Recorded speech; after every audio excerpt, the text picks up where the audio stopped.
Okay, we're going to get started. I will start with some prayer. Lord, thank you again for the opportunity to come here, to be in this community where we can ask these questions together, where we can talk about these things together. Pray that you would open our minds and our hearts, and that you would bless our conversation here this evening. In Jesus' name, amen. Amen. Good evening. Well, we're switching things up this week, and I am asking the questions. It's very, very strange. I really liked the old model because it meant that Michael did a lot of preparing, and then I just came ready to chat. So we're switching things. I got to do the preparing.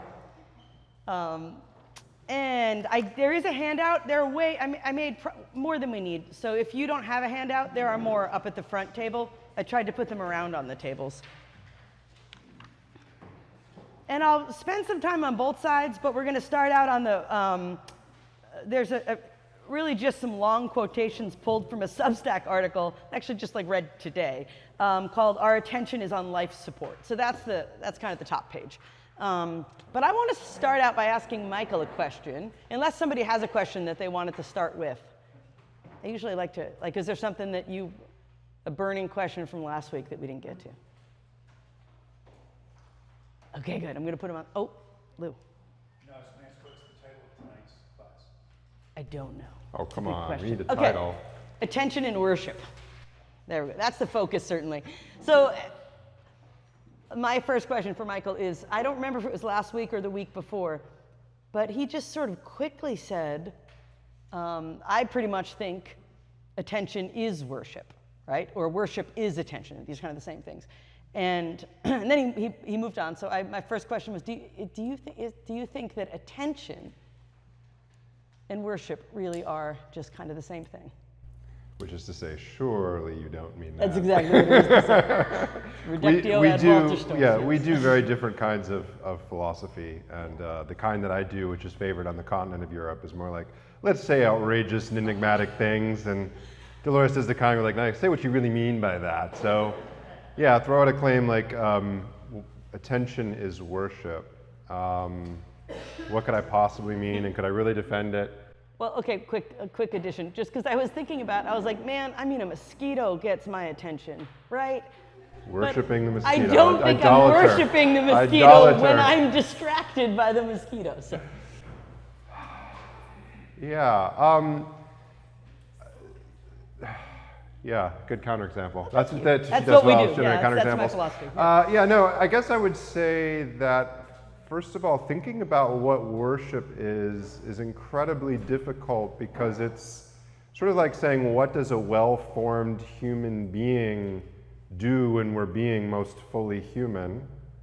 And the answer is, right, the catechism is to glorify God and enjoy Him forever. I would gloss that as worship is our vocation. And if worship is our vocation, and it's the kind of thing we're going to do at all times, all of life should be worship, will be worship, then how could you talk about what it would possibly be? Again, particularly if you think it's not like, one narrow thing, like, you'll be repeating prayers or singing songs. There'll be a way of doing all things in your life that is somehow a form of worship. So, okay, that's one thought. It's like, it's very hard to say, what would that even be? And then I guess the way I would want to connect attention with it is two ideas. One is, I always think that attention should be really about seeing and noticing patterns, not simply blocking out distractions, right? So the really simplistic, and we kind of said this the first week, the really simplistic notion of attention is like, well, I can sit there in the coffee shop and there's conversations going around me, but I'm reading my book and it's not getting in, right? Unless you're me, and I can't concentrate in that situation. But so I think attention is way more than just like the filters you use to block out certain things. In fact, one of the things I think we tried to say the first week, or I tried to express, whether I did it well or not, I don't know, is that what's really important about attention is the center of focus, not the blocking out. So, the negative is a part you block out by having a positive center of focus, which is a center of attention or of seeing.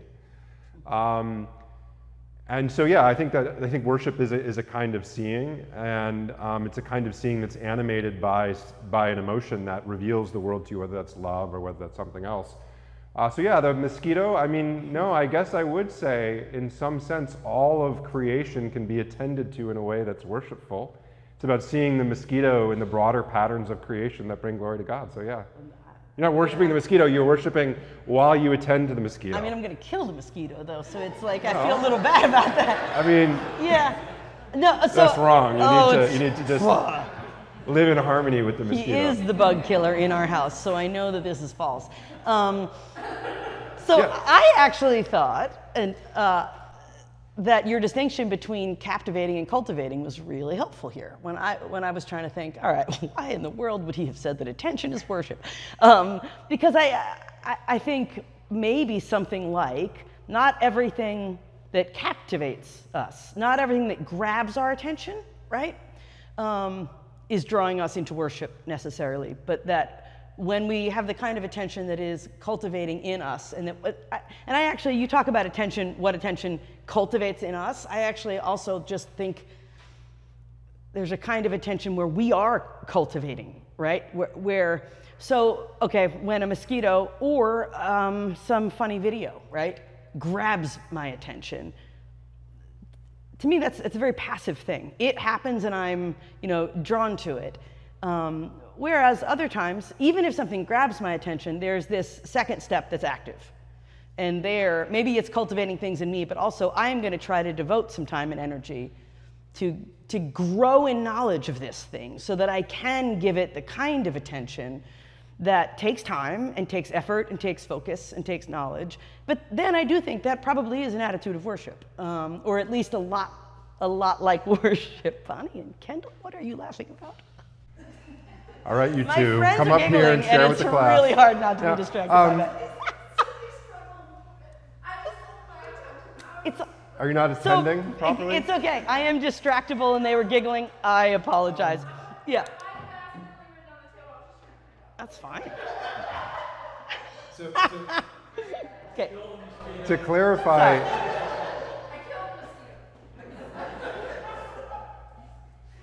to clarify with worship, I would assume that worship includes idolatrous worship. So, and so yeah, it's definitely not all. I mean, one way you might think is like, how can you give yourself any more fully to something than paying attention to it? Right. I mean, you could give yourself more fully in some sense, I suppose, if you literally gave your life. But I take it part of Corinthians 13, you could do all these things, but without love, what is the love there? That's right. It's a kind of awareness of that thing. So, I guess also I think of like ways people describe what it is to pay attention, to be lost in, to be absorbed in. There's a kind of giving of oneself, losing of oneself, whether that's in an idolatrous small thing or in God. Yeah, I was actually thinking, oh, he's not even here. There's something, I don't have my notebook. Something that Pastor Mark said in the sermon on Sunday was like fit into this perfectly. It's like the Christian life doesn't leave room for any lesser hopes, right? The resurrection is our hope, and anything else is a lesser hope. And really, discipleship tells you shouldn't have any other lesser hopes. So that felt similar to me. Where like it's really easy for us to put our hope in things other than Christ, which is why I will say next week we're going to talk a little bit more about like what we as individuals can even do in this world that is just riddled with technology, because I really don't want. Again, I've often been an optimistic person when it comes to the current state of things with technology. I really think we're in a really dangerous place, and part of what is so dangerous is that the things that are bad for us we see as good for us, and that's a terrible position to be in. But I do think our hope is in Christ, right? So I don't mean for the things that we say to be all doom and despair and gloom. I don't think God is surprised by any of this, right? And I don't think that our hope is in technology. That was a bit of a tangent. Okay, I want to read a quote on the first page of the handout. I'll get to the top, but I actually want to skip to the bottom a little bit. This is an excerpt, again, this is an excerpt just from a Substack, honestly. And he's referencing a book. He talks about the authors of the book. He calls them only the authors. And I was like, well, why don't we have their names? So I looked the book up, and it's because they don't really give their names. They call themselves the Friends of Attention, which I have to admit I find a little bit silly. So we'll just call them the authors as well. But they're talking about the kind of attention studies that have been done, right? If you look at any study at all about the human attention span over the last few decades, it's just nothing but bad news. Turns out fewer than half of all Americans read even one book a year. That really knocked me over. Fewer than half read a complete book per year. And then we've gone from, apparently we used to be able to devote about 2.2 minutes of attention to a screen, and now it's down to a fraction of that. Wasn't a very high number to begin with, right? But then they make this, he makes this interesting point, right? Attention, this is the last quotation. Attention is about much more than how long you can focus on images on a screen or even words on a page. It is about how we direct our whole selves, heart, soul, mind, and strength. Most studies of attention ask the subjects to analyze quick-moving data on a digital screen. But as the authors of this book point out, this style of Candy Crush attention is an isolated, incomplete understanding of attention, as nothing more than focusing on a task. And he goes on, I didn't want to have too many quotations, but to quote Augustine, I never know how to say his name, where similarly, like, well, what attention really is this devotion of your whole self, right, to something. And then it does seem like it is worship. All right, so I want to read these top quotes, then I'll get to the next question. This was awesome because I was in the process of compiling verses about worship that seemed related to me. And then I read the Substack this afternoon, and I just thought, oh, no, he just gives a great list. This is perfect timing. So this is I think he's a PhD student in theology. He wrote, "The Bible talks a lot more about attention than you might have ever realized. What is worship if not a retuning of our attention?" And I love that because it's not just like, how long is your attention span? It is to what is your attention attuned, right? What do you even think your attention is, and what is it aiming at, right? So what is, yeah, you disagree? No, You I good? don't disagree. I'm just trying to say this is the best point to jump in, Jump in. So the idea of worship as a retuning of our attention, and the idea of attention as worship. I guess two things. If I was going to try to build that in, and it's related to this idea of retuning and what it might look like. You think about the way the creation story works. There are 6 days of God acting, doing two things: creating life in order for that life to thrive in. He then says, human beings, go and do likewise, create order, fill it with life. And then you have the 7th day of rest. And I guess the rest is and every day God looks and sees that what he has created is good. And then I believe the 7th day looks and sees that it is very, very good. So there's a linkage with looking and resting and seeing the goodness of something, which is, I think worship, one way to think of worship is seeing God and responding appropriately. How do we see God? We see God in creation, right? So the Sabbath commandment is connected with two different acts of memory or retuning. One is the 7 days of creation. The other is the liberation from the children of Israel from Egypt. Right? One time when the commandment's given, that's the linkage. Remember this. But both of them are saying what? They're saying the retuning here, and this is why I guess I want to jump in, because it seems interesting that the attention is not a focusing in, but a stepping back. Right? The problem is when we work, our noses are up in the details of stuff. Right? And maybe for those of us like myself who are prone to hyperfocus, right? I don't think when I praise attention, I don't think the hyperfocus that I do, where I can not think about anything but my job in one little part of a paper for 3 days without thinking about anything else. It's not the kind of attention that I'm necessarily, has very little to do with the Sabbath rest, right? There's a sense in which the world is so much bigger than your workday life, and your workday life is important for allowing you, I think, to see certain things. But so I guess what I wanted to jump into this is this idea of retuning, and the retuning as a sense of stepping back and creating space. Yeah. And to go back to the active-passive thing you were saying, it's tricky because I would agree with you, generally good attention is active attention, not passive attention. And I'd say, one of the things is you reflect on the way that you use technology, the way that you pay attention. I think, am I active or passive is a pretty good test of how quality what it is. But I do think there's also a kind of spiritual attention that does require a different kind of passivity. It's almost like an active passivity. Resting is actively setting aside, stepping back from. Yeah, I think I would use the word responsive, right? So it's active, or maybe it isn't always active, but I do think worship, this is what I really liked, the way Foster describes it, like worship always begins with an invitation, right? And the idea that there is something, when you're watching a TikTok You're just watching a video. You're just being entertained, right? Katie and I like to watch silly dog videos when we have a few minutes together. It's just a fun thing to laugh about, right? It's totally passive. We just sit, we watch, we are entertained. But there are, you're right, other ways of engaging your attention where there's some passivity, because the thing is, what you're attending to is giving you information, right, or revealing itself.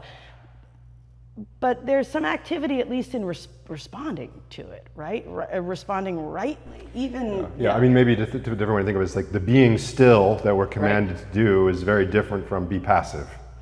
That's right. You know, it's a very active kind of putting yourself in a position to be able to receive and to see. And I like the translation that translates that verse. It's one of my favorite, it might be my favorite Bible verse. Cease striving, which I just feel like is, oh, that's great. Right? That's something that I think a lot of us need to be told. Marisa, or I think the word I keep thinking of when that active posture that you're speaking about, to me, is a partner to intentionality. Yeah. So to me, it's like kind of, they're like married a bit, because I think it's getting at, we are active, but we can also rest with intentionality in a way that maybe being active versus passive feels like opposite ends. Yeah. I feel like the intentionality, we can also rest, and we can also worship, and we can be passive or we can be active, but we can do all of those things with intentionality. Yes, I think the only quibble, I'm a quibbler, this is analytic philosophy, this is what we do. I think you're right, like we have to be intentional to develop any of this stuff. But when I hear intentional, I still feel a little bit like this is coming from me and I've got plans for it. Whereas I think to be responsive is in some sense, like you're intentionally putting yourself in that place, but then it's an attuning to whatever God reveals, right? Where there's a little bit of letting go of, sometimes the things, oh my gosh. So can I tell one really quick, I was not planning on telling the story, but I'm going to tell it. There are very few times, almost, not none, very few, where I felt like God literally spoke audibly, very clear in a prayer, and it was weird. I was at a college retreat, and I was doing a Bible study, and we were just in prayer time, and I wasn't even thinking about it, and I just felt like God was like, hey, you have to live walkable from campus this fall, which would have been fine. I was a college student, but I had just agreed to move to a townhouse that was not walkable with my two friends. One of them was at the retreat. So I'm thinking, okay, this is the weirdest thing because this did not feel ambiguous. And how do I tell her now that I don't want to sign that lease next week, right? And I went to tell her, and this friend, who was not even remotely charismatic or anything, stopped me halfway, and she's like, I heard it too. So we had to go tell our third friend, who's not a Christian, sorry, God told us we have to live walkable to campus this fall. It was but that confirmation of a second person, if you don't believe in this kind of stuff, sorry, this was our experience, right? So we told our friend, and she was used to us, so she was like, okay. And then we started to plan. We were like, sweet, we are gonna have the freshman girls over every Sunday after church for brunch. And we're gonna do a Bible study. And let me tell you, the freshman girls wanted nothing to do with our apartment. They did not want to come over for brunch. None of what we planned happened. But this flock of kids in the neighborhood started hanging out on our front porch, literally. Some of them had known the previous owners, some of them were just bored. That whole year was this ministry we never would have planned, never, right? But what we did was we got this tiny little very clear word from God and jumped right into the planning. And it took us some time to slow down and be quiet again and just try to listen and be responsive, right? I think that's why I think intentional in some sense, but also really not, where we just responsive really is the word I want to use, because then you're not really making the plans or calling the shots. I guess I've moved a little bit from worship here. Yeah, I guess I would ask Marisa, could you give us thoughts on what that would look like intentionally? And part of me is just like as practical as you could be. Like I think Sabbath is how do you do a Sabbath well? So if you could flesh that out for us. Especially because I just remembered, I do think philosophers use the word intentionality a little bit differently than the usual usage. So I might have been misunderstanding you even. No, I just think that intentionality of sometimes things happen and we tend to just go with the flow in ways that is not something that's healthy for us. And kind of like what we were talking about in the realm of entertainment. I think there can be an intentional decision of I'm entertained in these moments, and that's an intentional decision to be a passive watcher of reels with my daughter as a connecting point. Yes. But that's an intentional passive decision Yeah. that says it's okay. Whereas, so I don't think it necessarily has to fall strictly within the camp of it has to be active or passive as much. And so I think that with that intentionality, we can choose those things. To be able to say, I understand that this is not something that overwhelmingly is healthy for me in various situations, but right now I'm actively, intentionally choosing to be led and entertained by this. So I think as far as like social media, but as far as Sabbath, I think like I like the idea of how you work is the opposite of how you Sabbath. So there's a book that talks about if you're a person that works with your brain, then when you Sabbath, you work with your hands. Then if you work with your hands, you work with your brain as a Sabbath. And I think those things, there's just a lot of rhythms of rest that I think were more natural to previous generations, but we don't really even know how to have rhythms of rest anymore because we've kind of algorithmed ourselves out of it. And so the moment that we have a free time at a stoplight, we have a desire for a dopamine hit. And so I think as we take our time to really have to relearn about the noise. There's so much noise in our lives, and I think that noise is the thing that's so, like you initially started with, that we don't realize just how dangerous it is for us. And this is more than like a 30-day fast. It's like, this is a complete rewiring of our entire brains. And I think we have to wrestle with what that idea is and then how to build those things out. And it really takes a significant amount of time to even be able to know what I don't know anymore. Yeah. No, I absolutely, yeah. And I think, I would agree with all that. Yes. Sorry. No, I think he was raising. Off the topic, but I know, well, we all live in Florida, this beautiful state, and I walk outside in the morning and I say, Lord, look at this day you give us. Thank you. Oh, wonderful. Yep. Just off the top of my head, because it's so beautiful. Yes. How can we do anything but praise Him? And I think that's a perfect example. Yeah, it's a perfect example because it's very, it's easy to miss that, right? My kids tease me a little bit, playfully, not meanly. I was already a little weird about lizards, and I'm getting weirder about birds as I get older. I love them so much. But one of the things I love about them, truly, is that they have been there all along and I was missing them, right? And so to have this sense of like, look at all of this beauty in the world. And look at these rhythms. Now I know this is the month when these guys show up and they're goofballs, right? Next month, like just little by little. But it is a kind of reorienting of my attention to, honestly, God's creation, right? And it's all this beauty that I had missed. Yeah. Okay. Yes, Becky. Michael, you said something last week when Demora, you talked about how you were driving along and you saw something on the side of the road. You saw it, but the person with you didn't see it. Yeah. Why did you see it and they didn't see it? And Michael, you said, why is it that God allows some people to see some things and other people not? And my curiosity is this like God opened your eyes, but not the other person? I understand God's sovereignty, but I'm like, clearly people have different things that they focus on, but they also, and the person I keep thinking of is our dear friend Arden Meyer.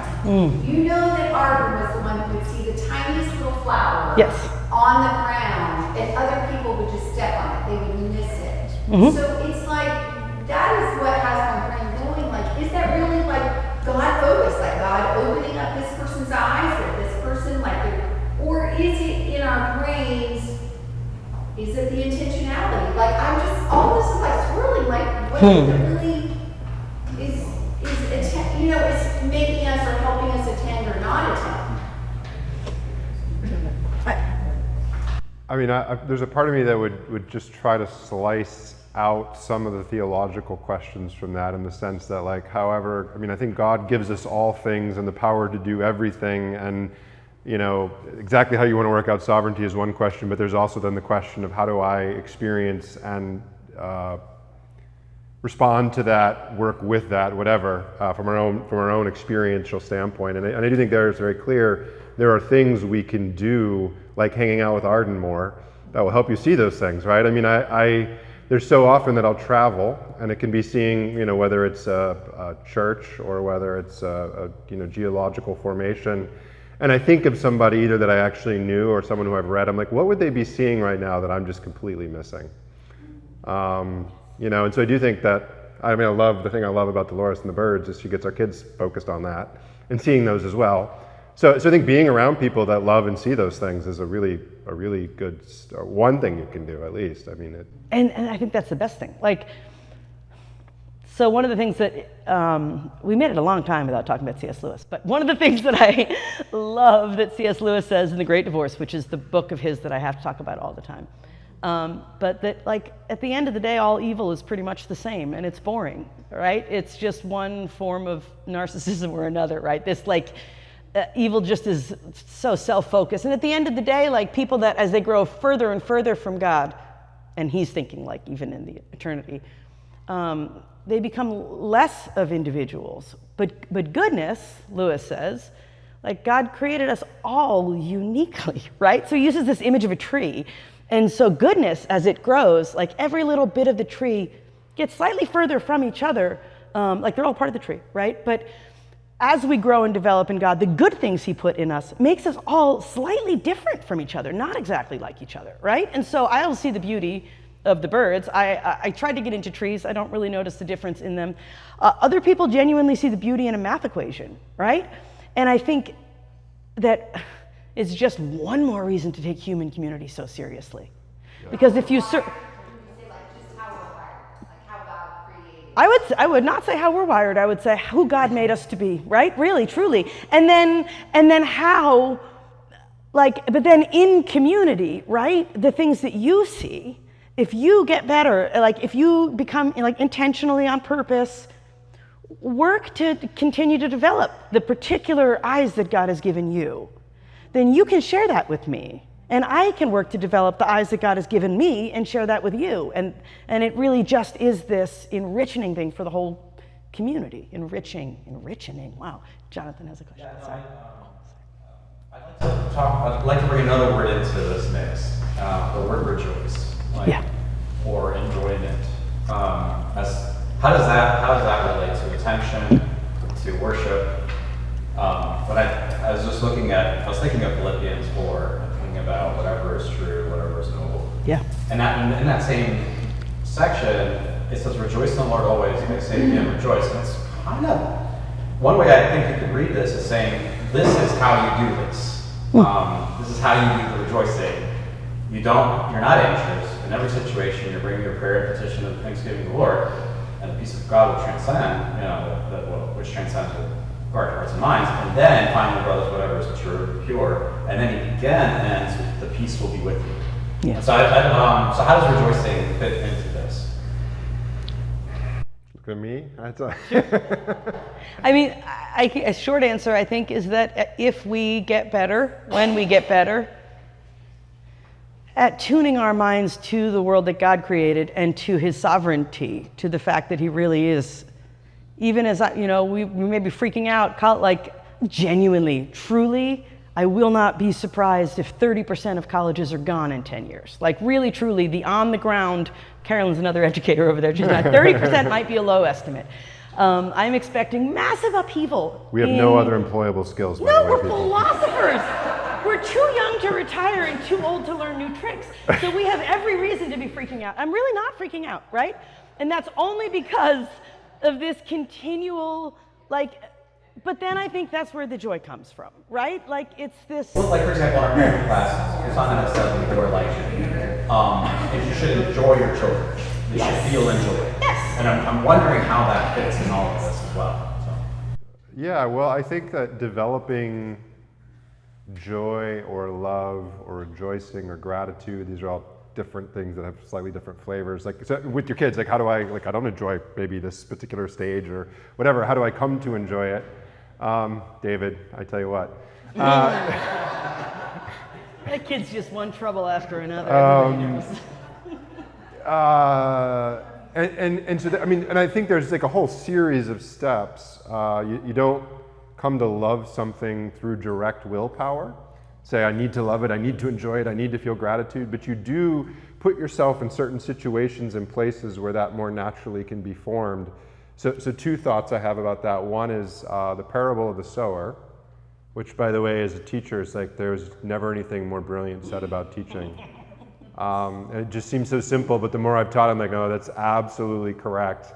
And part of what's so correct about it, I think this is the way all wisdom works, so I hope I have some wisdom to share with my students, maybe I don't, but assuming I have some little bits of wisdom to share with them, all you can do is throw it out there, and some won't even land, the devil will take them away, right, before they even land.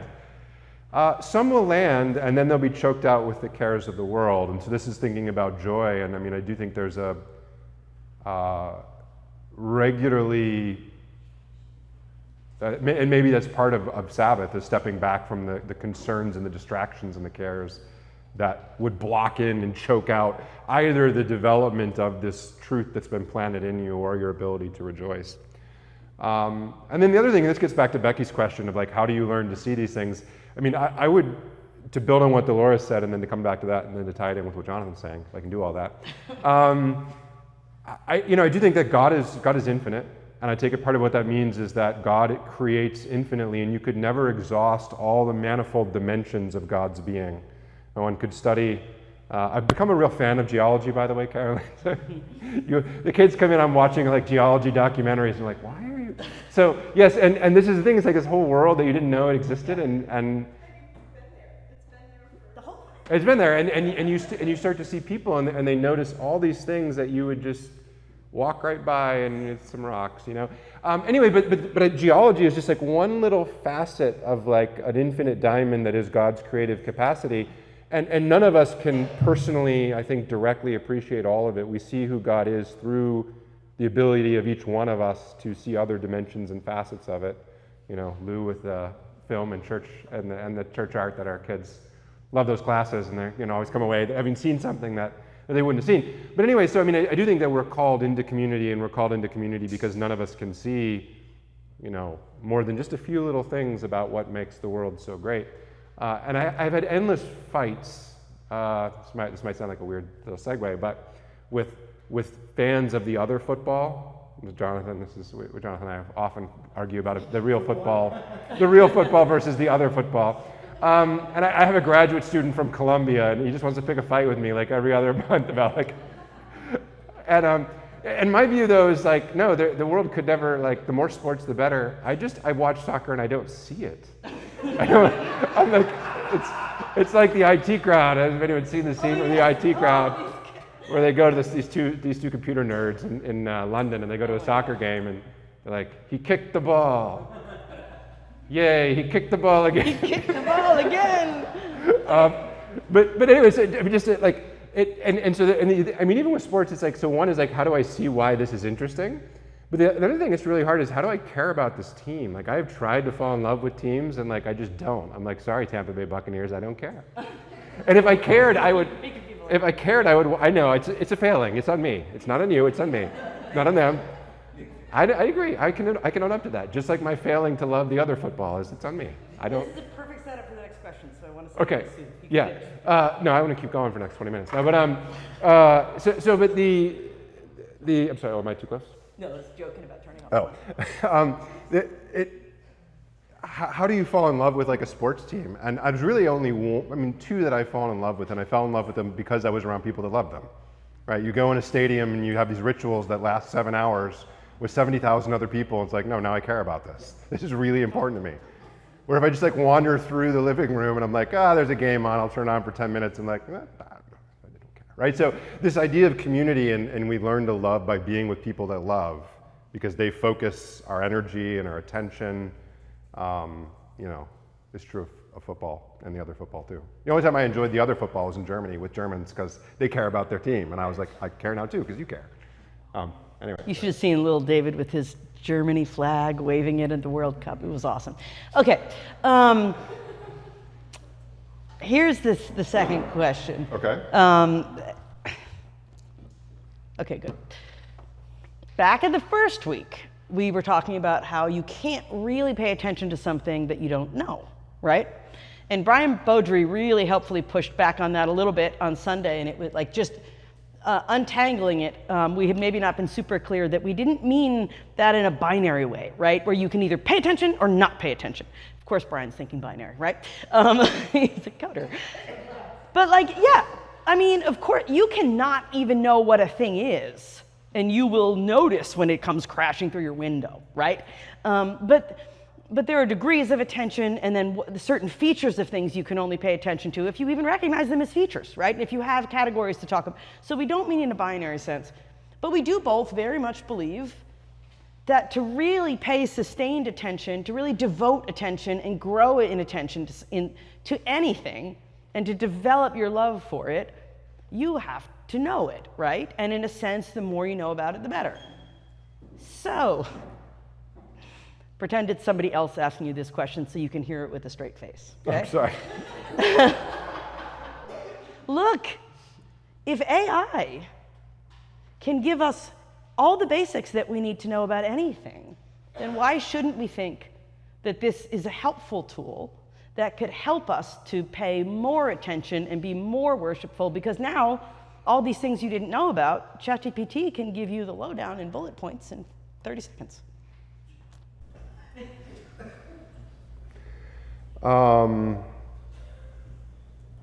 So I think knowledge is, not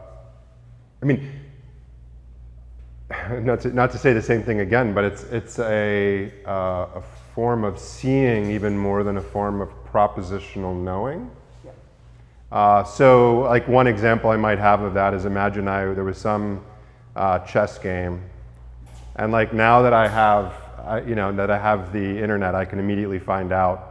I guess there's some big world tournament recently. I don't know, Jonathan, were you watching that tournament? I was not. Who was? Someone I was talking to. There was some, anyway, right? But so one of these famous grandmasters, they're playing some other, and I could go out and find immediately about the game. It's like at my fingertips, and I can find out about every game that was played, throughout the couple of weeks that they were all playing each other, and I could find out every move that was made, and that information is it's very accessible. It's also totally uninteresting, right? If I were to watch one of those games, and a lot of you, even if you're, I'm a very middling, I guess I'm a good enough chess player to teach the chess club at our homeschool co-op, but not very good, right? Not really. But if I were to watch a lot of these games, I wouldn't understand what I was even seeing. I wouldn't see missed opportunities. I wouldn't see, right? And so I think one danger with this idea of I could find out anything is you're going to be given the passive results. And it is I think with like students, I think is one of the real griefs of being a teacher these days is how can I get you to see that writing the paper is important when that thing can produce a better version in seconds. I like to tell them, listen, it was never that I needed more papers on Descartes, right? It was never that I really needed to read another undergraduate paper on Descartes. That was never the point. The point is you needed to write it. That's the truth of our professional job as well in many ways. So we get paid to research, which is to write articles for other academics to read. And the world doesn't need more articles on Hegel really either, which is what I do, right? I need to write them. Anyway, but the point would just be that there's, you could get the paper, you could get ChatGPT to write your paper on, Dostoevsky's Crime and Punishment, and then you could read the paper and you'd be like, well, hey, why did I need to write that paper? I just got it, it was quick, I read it. But the reading is an incredibly passive process compared to constructing, right? The failed sentences you would write, the failed organization as you try to structure things and you wrestle with it, that's when you're really starting to see the book or to see the historical period, or to see the historical person you're writing about. It's not like, oh, now I'm done, and now here it is. I now know about Lincoln, right? It's the analysis that you do as you write. So I guess I would say that it doesn't promote seeing, and it's passive, and so it's, I guess. Yeah, no, I agree. Oh, we got 2 hands. Oh, a couple hands. And quick question, please interject if you're like Jim, you missed the point entirely, which is highly probable. Jim, you missed.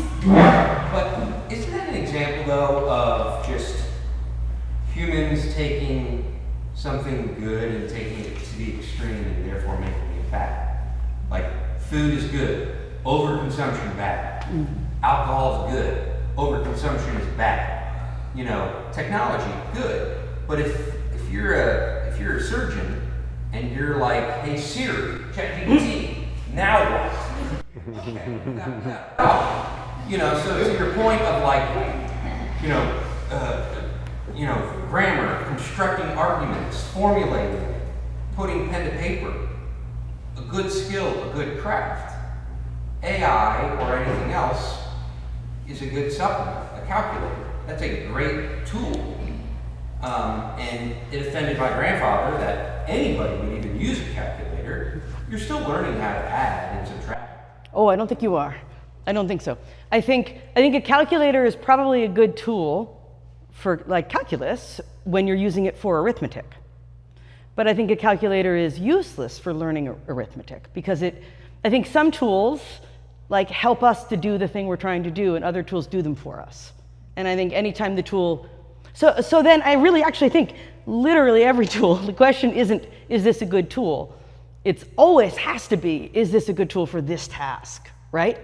And there I do think calculators are great if you already know you're just trying to hurry, right? You're trying to be faster at higher level math and you could add, right? But if you're trying to learn to add, a machine that adds for you maybe you're like, you'll just memorize it eventually, but that's still not the same as having gotten this concept of conjoining, right? Of adding together. Yeah, I think we were both in agreement with you till you got to the calculator part, though. So, as a theology, like, the calculator part was a red line. You got to be careful. But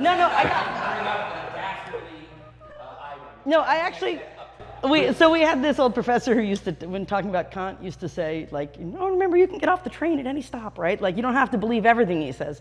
I got off the train a step a little bit earlier, actually, before the calculator.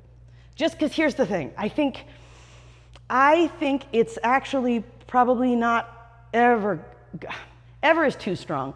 I think it's very rarely good for us to have a tool summarize a piece of writing for us. And the reason for that is there are all these value decisions that get made in the process of summarizing. The algorithm decides what the important points are. First of all, that right off the bat, right? Like the algorithm decides what was worth seeing here and what can be discarded. That's a choice that 3 different human readers would choose differently, right?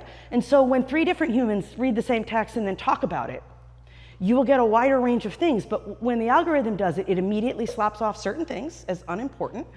So I was talking with David today about the movie The Fog of War. Have y'all, it's an older movie at this point. Anybody here seen The Fog of War? Oh, okay. All right. In my defense, I was dating Michael and it was in an art theater, so that's why I saw it. Because I was dating a guy who liked art films. Well, it's all about the Bay of Pigs invasion, right? It's about the decisions going in, the factors being considered, right? I watched this movie and I left thinking, oh my gosh, I am so glad I am nowhere near any of those decisions, right? But I am not kidding when I say that from that day, it's been a long time now, my confidence about my opinion on international affairs is way down. Because my eyes were open to the fact that this stuff is so much more complex than I knew that it was. That there are so many more moving parts than I knew. But the newspaper is gonna give me the bullet points, right? But in doing so, it's making judgments about what is worth including and what is not worth including. We already have that, right? But I actually think it's better for us. We all need simplification sometimes, or the world is not able to be navigated, right? But for things that we are supposed to have a formed opinion about, I think when it is complicated, it's actively bad for us to be encouraged to believe that it's simple. because then we're overconfident in our judgments, and we have no basis for that confidence. It's actually sort of rests on a confusion. Yeah, Doug, sorry, then you can. Do you think that the part of what you're talking about there is maybe the distinction between knowing about and knowing? So, like, worship is fundamentally relational, right? And so I think it, like, my girls went through a phase, like many adolescent girls, where they were kind of obsessed with Taylor Swift for a minute. And during that phase, you know, they would read all this stuff and they got to the point where they would talk about her like she was their friend, right? And they knew all this stuff. They'd listen to podcasts. They knew everything about Taylor Swift that was like publicly available. And I think in their mind, I remember having a conversation with them about like, you realize you don't know Taylor Swift. You know this public persona. You know facts about her. You know information about her, but you don't know her. You don't know what she's actually like. You just know about her, right? And so in the same way, like, you could go to AI and you could ask any theological question that you wanted. You could tell it the theological perspective you wanted to give you that answer. It will give you all kinds of information about God. But that's not this, knowing about God is not the same as knowing God, because it's a relational thing, right? So it's not just about learning this information, it's about experiencing this worship is relational. Yeah, and there's the third thing there, and then I'm just talking all night. Go for it. This is Like, there's all you. knowing a person, right? And then there's knowing about a person. And then there's also just having access to information. We have started to call that knowing. We have started to use the word know. I mean, even casually. Like, if you asked me if I knew Susanna's phone number, I would say yes, and then I would get on my phone. But I don't actually know it. It's not in my head, right? And I have tried to watch myself. I've tried to correct that, because I think our words are really important, right? So I literally heard a person on NPR once in the car, and I didn't drive off the road, I think you should clap, say, you know, people are acting, everybody's freaking out and acting as if all this knowledge is gonna be gone. None of the knowledge is gone, it's in the algorithm. And I'm like literally, knowledge can't be in an algorithm. It has to be in a mind, or it isn't knowledge. But our language is slipping here, right? So I think also paying really careful attention to the difference. Do you know that? Or do you have access to information about that? Because we act as if we know things that really we can look up. Yeah, sorry, I'll get off my soapbox. This is my... I do want to turn to the next quotes then, but yeah. No, there's a question we haven't heard from. I just have like a really practical question, actually from a professor's side of things. With so many textbooks and things going to digital, thank you. Like what's as we're looking at colleges and things, you know, like what's the excessive, I don't know what the word is, like how do we continue to use books and information and knowledge that's being accessible through technology? Do they still come in the purest form? Like when you assign assignments, I'm assuming a lot of your stuff is coming through the computer, on a dashboard, digitally. Very rarely for me, but yeah, I require paper books. I don't, I assign PDFs, but I require that they print them out and bring them in, having underlined them. Yeah, but I'm fighting upstream. I don't know how long the university will let me do that, right? I already get pushback from the bookstore. They cannot believe I won't assign ebooks. They are irate about it. But I think there's two questions. What do you have to do as a student? And what do you have to do if you want to make sure you're getting an education? Because I think right now it's pretty easy to get a degree without an education. And I wish it weren't, but it is, right? And I think to make sure you have an education, like, find a conversation partner. And if you want to know if you understand this, try to explain it to a friend and answer their questions. Really, I really think that's the best. Like, and honestly, what his professors require may not be that level of understanding. But it will be better for him if he has it, you know? I think you had a question as well, is that right? In the hat behind, no. I was hallucinating. I do this in class too. Jonathan. Oh, Jonathan, good. I just had two great comments. One, I wanted to answer one thing you said. I was wondering about this. I was thinking of your class, we have this history class. And I think there's two ways of teaching history. You you can either have a textbook that has all the answers, like the dates, even the analysis, like, okay, this economic system at this point did, cause this, and this. This is normal history books. What Michael did instead is he had all these primary texts. So he's actually teaching is not history, but how to be a historian. Right. And there's a big difference there too. And the same is true of mathematics. It's where if you're just being taught a method for getting to the right answer that you can apply, that's not what a mathematician does. A mathematician actually comes up with a process to get to the right answer. And so what you're not learning is how you yourself are changing to be the kind to apply those things. Instead, you're just learning how to just take the answers from the book. And the same with teaching literature. I teach literature. I want my kids to see things in the literature. I don't want to tell them the things that are there. I want them to tell me what the things that are there, especially over time. They get better and better at it. And so I think, if they could totally go on ChatGPT and say, hey, give me an analysis, and they could read that and they now know the analysis, but they don't have the skill. They don't have the seed. And I don't want to get on a tangent because I don't need it. This is your class, but I agree with that. And I think as educators, to basically call a spade and be like, hey, I know you got that from Wikipedia. Come on now, I'm trying to. We could only wish it was Wikipedia. I know. That's It's like serious so sad. research We're all these like, days. could you at least please maybe read Wikipedia? It's so sad. And you're teaching them to think constructively. I don't want you to tell me, what you think my opinion is. I want you to read the text. I want you to read other sources and come up with your own conclusion. Right. And I agree with that on a primary level, absolutely. I think where I was getting at is using AI again. Yeah. Again, if you take it to the extreme to be like, hey, tell me what I'm supposed to think about, my assignment on block. Yeah, absolutely incorrect. However, AI or technology can be a good supplemental mechanism, not primary.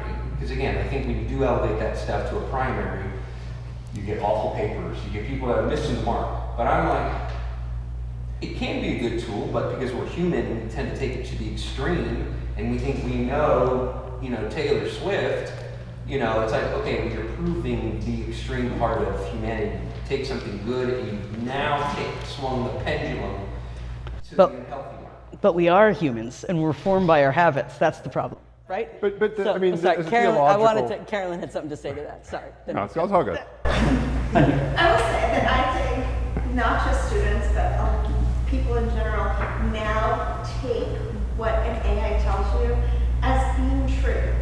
Even if it's pulling from things that are so far out there, like Dungeons and Dragons, as opposed to actual facts. And AI learns from AI, it learns from AI. Right. And so it becomes convinced, that it's correct. To the point where I had a teacher who produced a worksheet for a geometry class for their exam, and the answers were wrong. It gets like a C- in physics. So you can use it, but it's gonna look and say, oh, this is right, but it's pulling now from so far that you're not even getting correct information anymore. It is actually not as correct as it was 2 years ago. And it will get worse because it's regurgitating It keeps itself. regurgitating. So once there's a mistake, Gets caught. all of the AIs get that same mistake.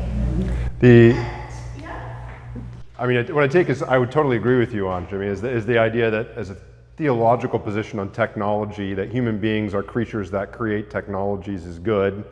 Many of them are of real value, though can also be abused. But I think we'd all say there's some technologies that probably just aren't good. I think of genetic engineering. I think most people would say, I don't know, maybe you'd think there's some ways of getting rid of defects that we'd be okay with. I think most of us would think there's not a good use for biological weapons. And I'm not saying AI is in that category either, but I think surely I would agree with you on the general point of technology is it's a God-given thing that human beings do, that we create technologies. And therefore there's a good use for that capacity that we have. Yeah, I'm gonna segue to flipping the page over. Flip the page over, please. Because I will say, it's not like I think, no, like when Christians use ChatGPT, they're sinning. Like that is not what I think at all. I think we are formed by our habits way more than we're formed by calculated, rational decision making. And so when we develop habits of turning to AI instead of a person or a book, it gets easier to do that for more things. I think this is just human tendency.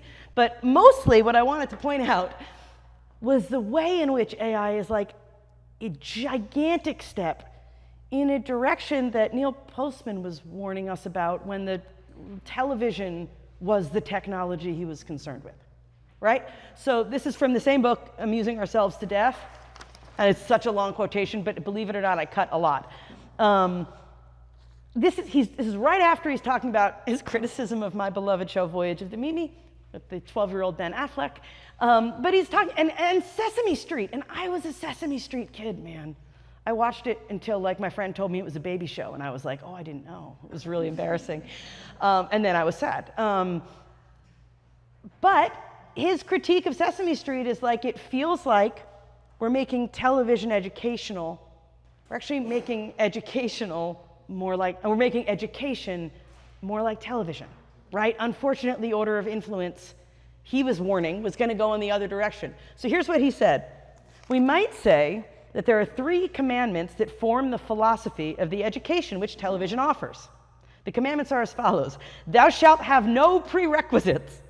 And he says, you can't, every episode has to in some sense stand alone, even if it's educational. It can't be that if you weren't here last week, you can't make sense of this. That's terrible for ratings, right? But he says, in doing away with the idea of sequence and continuity in education, television undermines the idea that sequence and continuity have anything to do with thought itself. The second rule, thou shalt induce no perplexity. That one's fairly clear. Thou shalt avoid exposition like the 10 plagues visited upon Egypt. Arguments, hypotheses, discussions, reasons, refutations. Again, they're terrible for ratings, and so they're never going to be a part of educational television, but then he draws this conclusion. He says, well, the name we may properly give to an education without prerequisites, perplexity, and exposition is entertainment.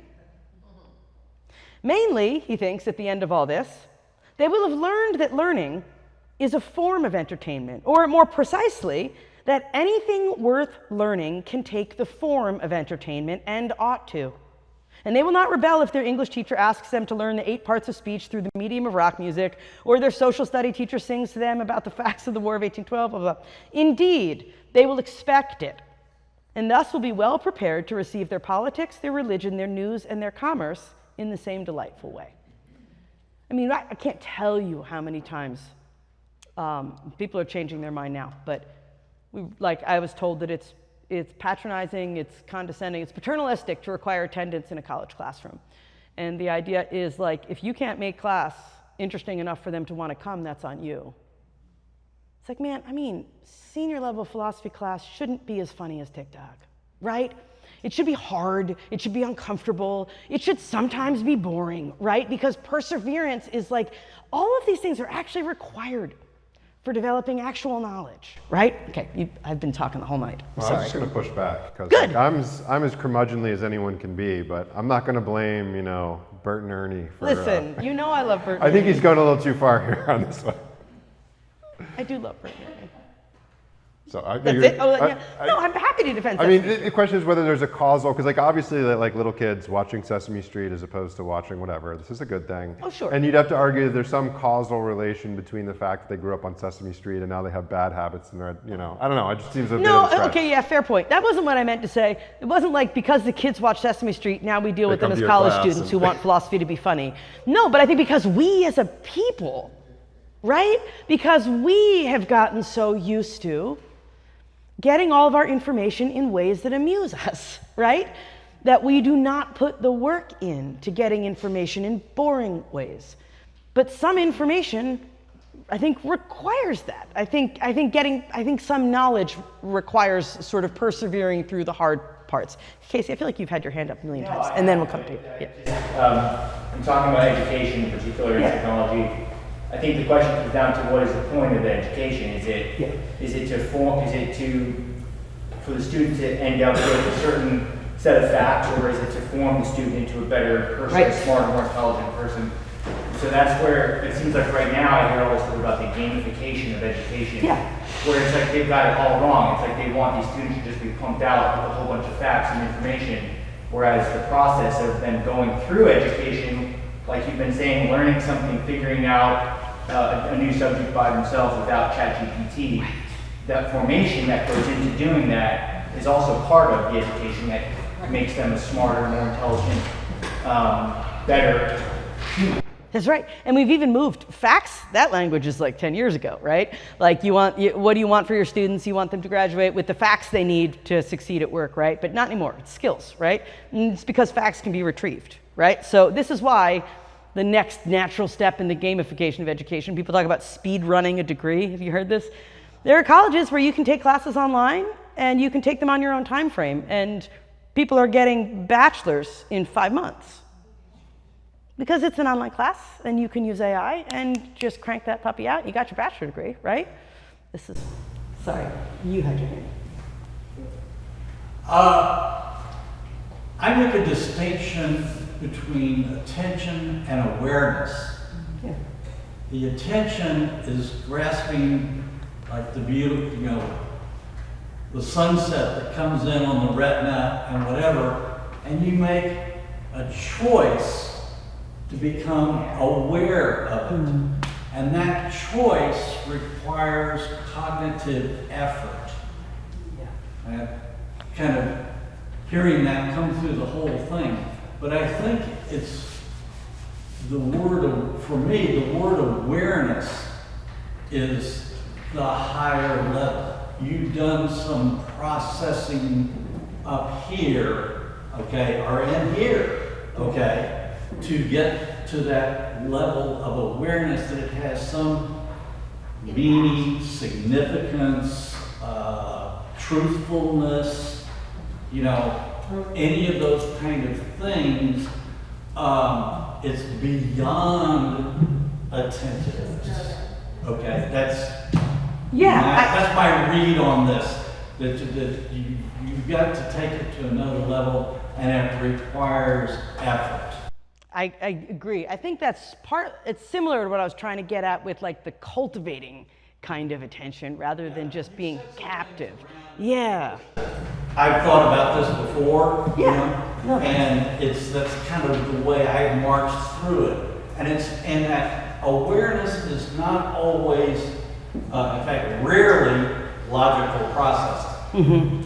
Very nice, and that's what I come out of as a discipline. But more and more, I find that awareness comes from some kind of, and you already said this, dialogue. If you're dialoguing, then you see something from a different point of view. Even if you're in agreement, it's still a different point of view. And if you're in disagreement, then it's fun. That kind of thing. But, you elaborate on it and you think. I would agree with that. I want to hear more from you because I got on that soapbox. Well, for no, a I while was there. just going to, be a little ray of sunshine, good. optimism. This is a new phase in our marriage. I'm really enjoying it. I'll just push against anything I'm around. So if you get pessimistic enough, I'll become the optimist. But no, you don't think I can do it? I'll try. Anyway, no. What I was saying is, I think Postman's analysis, of education and educational TV, I'm not persuaded. I am persuaded that it's what's wrong with storytelling on traditional TV. Right, so the idea would be like you've got to be able to show up, and it's the sitcom is like you can show up and watch any episode, and even more as you get more and more choices, you go from like the 3 networks to 50 or 100 or whatever, you've got people that in the commercial breaks are switching around, and so you have to tell these stories in ways that have lots of repetition and that don't have context. But why this is all nice is actually it's like why television's gotten so much better with streaming. So we see there's at least some things in the world that are getting better. Television has gotten infinitely smarter and better. in the streaming model because it doesn't suffer from these things that traditional television suffers from, which is I need to grab your attention and somehow keep you there through the commercials. And if you switched over during the commercial, I have to recap you on what you just did. Yeah, and maybe you missed last week, so I need to make sure we incorporate that. No, it's like, no, we watched the season this week. We're good. And I almost think storytelling is as educationally formative in how you tell your stories as like, learning your ABCs or whatever. So the question is like, what happens to a culture in the case where there's story? And this is one place where we can, again, I think, be glad that like movies are probably getting dumber. The explanation that I've heard for this is that when you have a global market, you have to speak the global language, like which is cultural things don't translate well across. Like so, explosions play well everywhere. People understand them. So there's like Hollywood films have become less nuanced in the last 20 years, but I do think television has become much better, and it has to do with the difference in format. I guess the other thing I would say about that is it's an example where format reacts on and shapes content. It's not just like, well, you have this neutral media, you could put any content on there. It's like, well, now that you're streaming it, instead of airing it at a given time, where, I mean, again, how many people are going to be like, I will be there at 8:05 or at 8 o'clock, every, really committed people to the show will do that. But basically, most television shows in the 80s or whatever, you're just assuming people wander in at 8:17, plop themselves down, it's a very different kind of storytelling, so. This is reminding me, though, that so when our kids were little, and at first I was confused by this, but I came around. You were pretty opposed to children's Bibles, especially if they were a collection of Bible stories, which I thought was a very weird thing to oppose as a dad. I was like, what is wrong with reading Bible stories to my children? And it wasn't like we didn't, and we did it. It wasn't like we didn't do it. We had the Jesus Storybook Bible everybody has to have. But I actually totally got convinced. And it's for similar reasons, right? A collection of Bible stories kind of presents snippets, and you don't need any prerequisites, and none of it's going to be confusing. There's an obvious hero, and there's a moral in the end, and man, is Scripture not really like that, right? And then you get older, and you see, like, the heroes of each of these stories are not really the hero of this. Like, God is, there's a woman named Paige Brown, who I love, who does a Bible study up in Nashville that we all watch. She says this all the time. She's like, Eli's not the hero of the story, right? Samuel's not the hero of the story. God is always the hero of the story. It's always God, right? It's God working in people and using people, and then we're scandalized to see those same people doing shameful things a few chapters later. But that's because God was always the hero, right? And I do think there's something similar to, like, I remember being pretty old when I was starting to piece together, gosh, it's all the same Jacob. Jacob gets a lot of stories, right? His stories as a boy, stories as an old man. And by presenting them as these little discrete, isolated stories, I do think it kind of acts against the actual complexity that these were full people with all their weaknesses and strengths living complete lives. That was a bit of a tangent, but I think we are out of time. We have two, yeah, Mark says yes, sorry. Okay, well, thank you for this. If you don't have to go to Pioneer Club to pick up your kids, I'm happy to still take questions, but we have to end for Pioneer Club.